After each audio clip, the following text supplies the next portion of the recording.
Hello friends, आज हम आपको लेकर के आ गए हैं सीकर ज़िले से लगभग 17-18 किलोमीटर दूर मुंडवाड़ा गांव में, जहां पर ये भैरव जी मंदिर है। सालों से जन जन की आस्था का केंद्र है ये दंडपाणी अर्थात भैरव मंदिर। महारा मुंडवाड़ा का भैरव जी ठाडा घड़ा, जी हाँ ठाडे ही हैं। ठाडे इसलिए कि जैसे इनकी बड़ी विशालकाय प्रतिमा वैसे ही ठाडे इनके काम।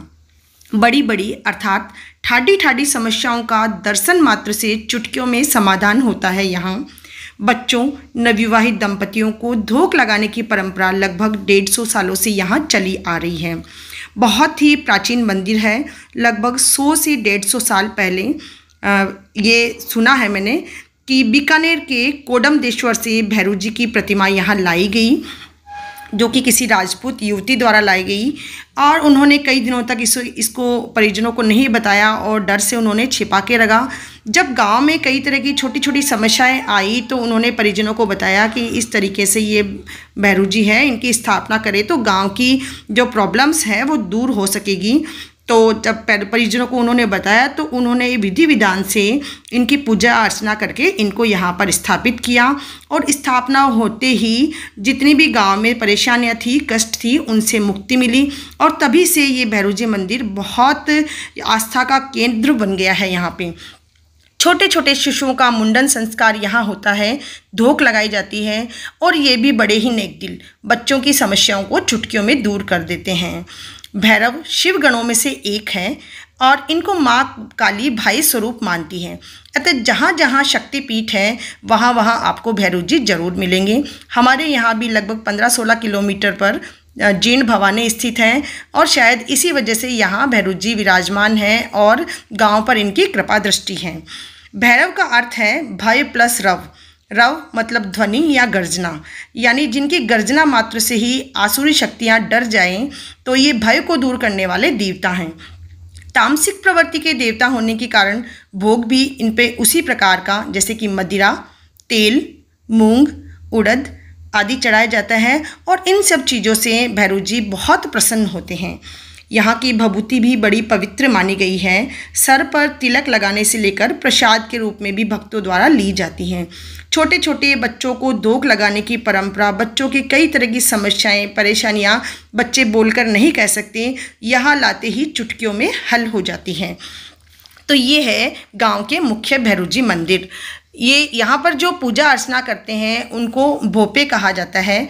बच्चों की छोटी छोटी समस्या या दाम्पत्य जीवन की समस्या हो या घरेलू कष्ट आने पर ग्रामीणों द्वारा रत जगा यानी कि रात्रि जागरण बोला जाता है, और कष्टों का निवारण होने पर पूरे जोश उमंग से यहाँ भंडारे और रति जगह दिया जाता है। रात्रि काल में भजन गाने को रत जगह कहा जाता है, और कहा जाता है आधी रात को पूजा करने पर भैरव जी प्रसन्न होते हैं। अब आपको दिखाते हैं, पर्यावरण रक्षा में अग्रणी भी है ये गांव। कोटि कोटि वंदन उन भाइयों का जिन्होंने ये देखिए इस पेड़ को जीवन दान दिया और चबूतरा बनाते हुए इस पेड़ का पूरा ध्यान रखा, और अब ये भी आस्था का प्रतीक है। माना जाता है इसके नीचे से बच्चों को निकालने से बच्चों पर कोई भी बुरा साया नहीं होता है और बच्चों का स्वास्थ्य अच्छा रहता है। ये आप देख सकते हो, यहाँ पर महिलाएं, ग्रामीण महिलाएं रथ जगह दे रही हैं। आजकल परंपरा थोड़ी चेंज हो गई है और ये काम दिन में भी होने लग गया है।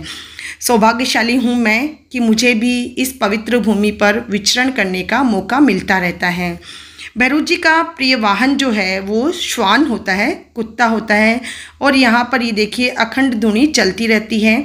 पूजा अर्चना करने के बाद में परिक्रमा लगाई जाती है। ग्रामीण महिलाओं का यहाँ तांता लगा रहता है। शुक्ल पक्ष के रविवार को यहाँ पर बहुत ज़्यादा भक्त आते हैं, और शुक्ल पक्ष के रविवार का दिन अच्छा माना जाता है।